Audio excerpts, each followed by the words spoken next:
In the frozen oblast of the far north, Gospodar and Ungol alike spill blood to ensure the kingdoms of men remain free.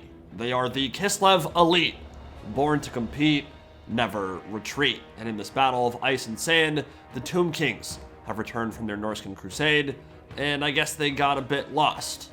Monstrous Ushabti rush awaits the defenders here on Alpine Ridge. For the armies of the Tsarina, small in number but extremely well trained and ready for a slog. Back on Loopy's Battle Balance Overhaul, where combat and the overall vision for the mod is essentially the same as vanilla. It's just taking a more proactive approach to balancing, making useless units better, and adding cool tweaks where it makes sense to do so. For example, the Ushabti summon will soon be a Tomb Scorpion entombed beneath the sands. Not in this battle, though. In this battle, Ark in the Black is leading an aggressive rush army, the Eyes in the Desert Sepulchral Stalkers in the vanguard, and while he hides in the trees for now, he is dispensed with all the frills and excess, literally only Spirit Leech to help his forces go as wide as possible. What a kind and generous soul our friendly Lich King is. Less money you spend on your lord, more you have to create a well-balanced and numerous army to overwhelm your opponent. Tomb King's core will consist of 4 Ushabti, which are better in this mod. They have 4 extra bonus versus infantry up to a value of 12, which helps them a lot against their intended targets of armored foot troops. I always forget how bad Ushabti base stats are, only 23 melee attack. They're cheap, fast, and hit pretty hard. Tomb Guard skeletons, 3 Nehakar horsemen, another unit of stalkers maneuvering on the edge of the battlefield. On the other side, Kislev Elite have gone seriously top heavy. 5 Tzar Guard, including Daz's Hearth Blades. They wield massive scimitars stoked with ember and flame, can replenish friendly vigor, while the Tsarina continues the Song of Ice and Fire with her breast spell for clearing skellies, Ice Sheet for slowing enemies, and Frost Blades for boosting allies in melee. On the right flank, the Oath Brothers of Tor are one of the scariest monstrous cavalry regiments in the series. Incredible stats, brutal versus large targets, and can wave clear infantry with lightning strikes, supported by winged lancers and 2 light war sleds who are already in the process of being ambushed and shot to pieces by those Sepulchral Stalkers. Now, Stalkers are one of those units that I absolutely hated the implementation of originally. If you remember, they used to have a scatter shot that was pretty much designed for anti-infantry roles, but it was really bad. It wouldn't do anything. The cool thing about them now is the Spirit Leech goes down on the war sleds and starts looking real janky. You don't know what the hell is happening over there. Cool thing about them now is that they can force enemy cav into making a difficult decision. They appear out of nowhere, ambush you, and begin shooting high-speed, armor-piercing projectiles into your cav.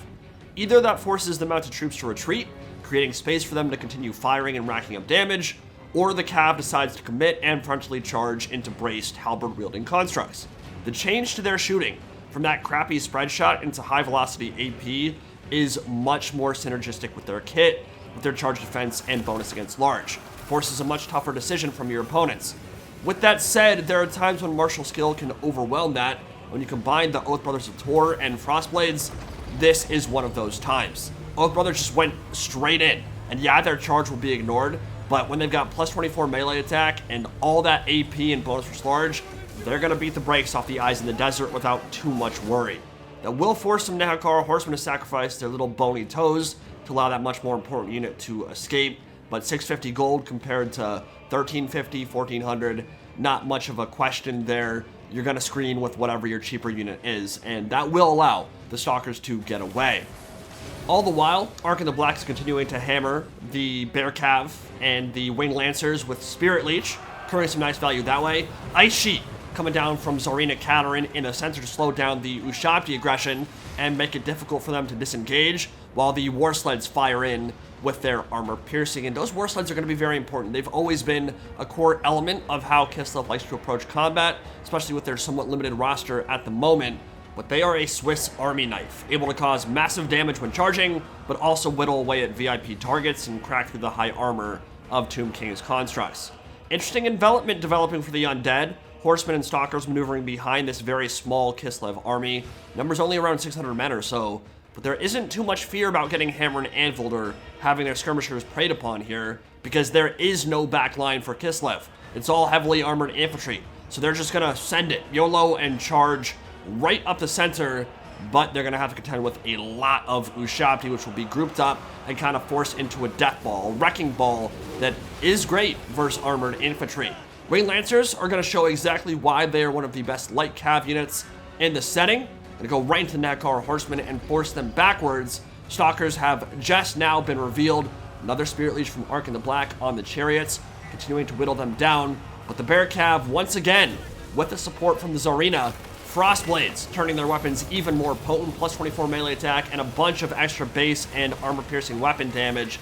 And they'll go right in on the Stalkers, while the Winged Hussars maneuver for a hammer and anvil. In the center, Daz's Hearthblades charging forth, and with those flaming scimitars, they're gonna straight up butcher most of this Tomb King's infantry. Even the Tomb Guard have zero hope of defeating them in melee, mano a mano. What they need is something to be firing in from behind, or a big charge from the Ushabti, which of course is the core of this undead army. Tomb Guard halberds will be able to hold out for a while against Tzar Guard as two defensive infantry against each other. Not going to be a lot of killing going on there, but at least for the moment, the infantry fight is going pretty well for the forces of Kislev. Ice Sheet going to prevent the Sepulchral Stalkers and the Nakara Horsemen from disengaging, basically pinning them in place while the Wing Lancers maneuver around behind and look for that glorious charge in the rear. Lightning raining down from the Oath Brothers of Tor, and this is a beautiful engagement. Full surround off. Everything on this side will crumble out. Kislev will have protected their rear for the moment. Often overlooked component of that Lightning Strike ability also imbues the blinded contact effect, so even if Nakara Horsemen were on the same tier as Ring Lancers or Griffin Legion, that fight would have gone poorly for them. Their stats got dumpstered. Tomb Kings are looking strong in the center though. They're operating that Ushabti Death Ball and bouncing from unit to unit, making use of their charge bonus and overwhelming Tzar Guard with their splash attacks and high weapon damage. And Daz's Hearth Blades are next on the agenda, and they're going to struggle here. This is not the fight they want to take. They are armor-piercing bonus versus infantry. They do not perform well against monstrous infantry, which of course are large targets. And when they're fighting for Ushabti at any given time, with Ark in the Black nearby providing leadership bonuses, which are one of the bigger weaknesses for Ushabti. Same for most undead, bad leadership, but Arkin's nearby.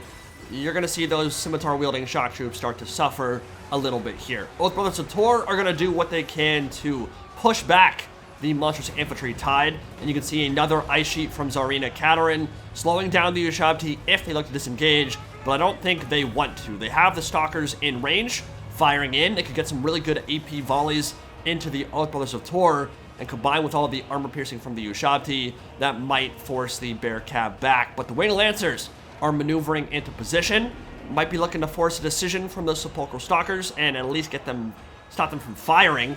Ushabti summon on the Tomb King's left flank behind the Tzar Guard, and that will likely break open that side for the Tomb Kings to start pouring through. More Tzar Guard are coming in to plug the gap though.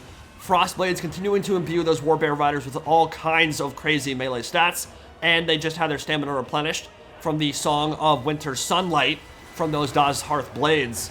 But yeah, the Tzar Guard being completely overwhelmed, and that Unbreakable will only last for about 20 more seconds. Battle lines beginning to break down for Kislev. They're going to retreat with what they can and reassess how to move things into position from here. Most important thing for Kislev right now is getting those Warbear Riders into a threatening position to deal with those eyes in the desert. Prevent those AP volleys from coming in. And of course, Tomb Kings recognize the threat.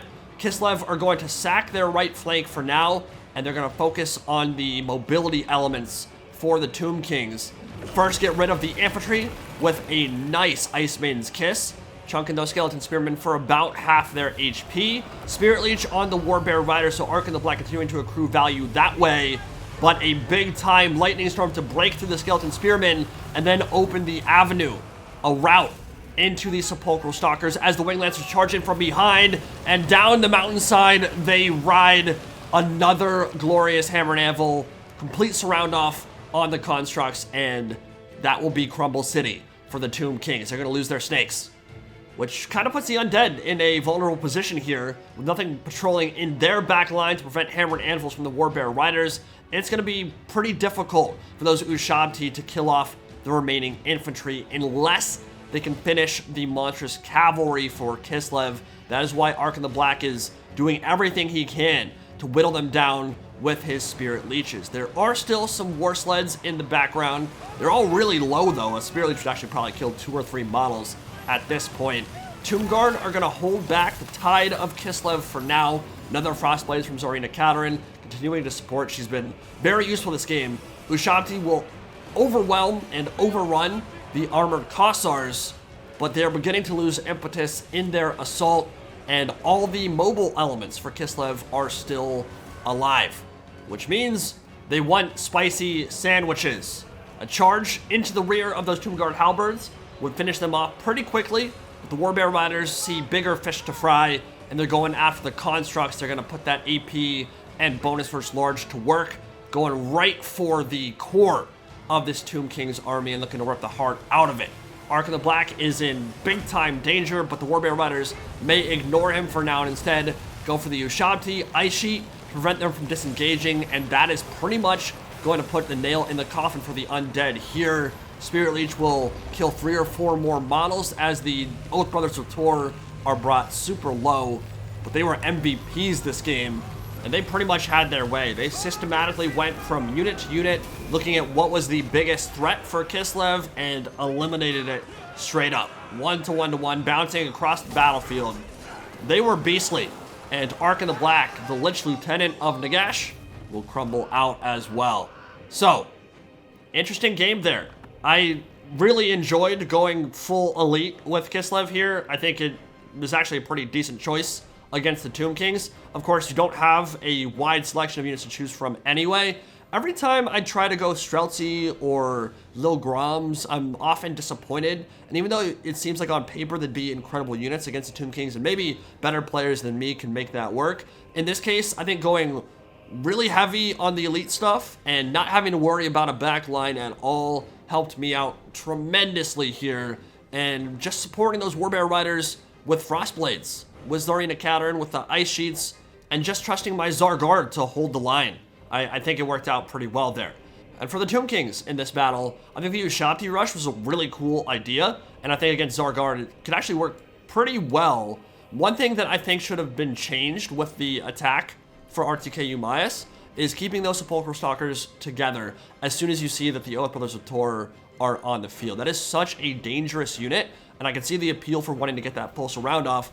But again, I didn't have much stuff in my back line that I had to worry about being overrun by Nehakara Horsemen, so getting the full surround off isn't as important as keeping those Stalkers together, so that when I commit my Warbear Riders, you have 2 Stalkers working in tandem, so that if I charge one, the other one's firing in.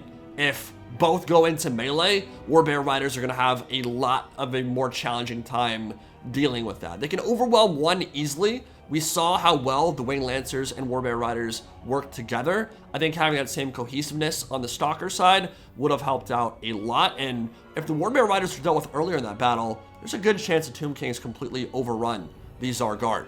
But GG, hope you guys enjoyed it.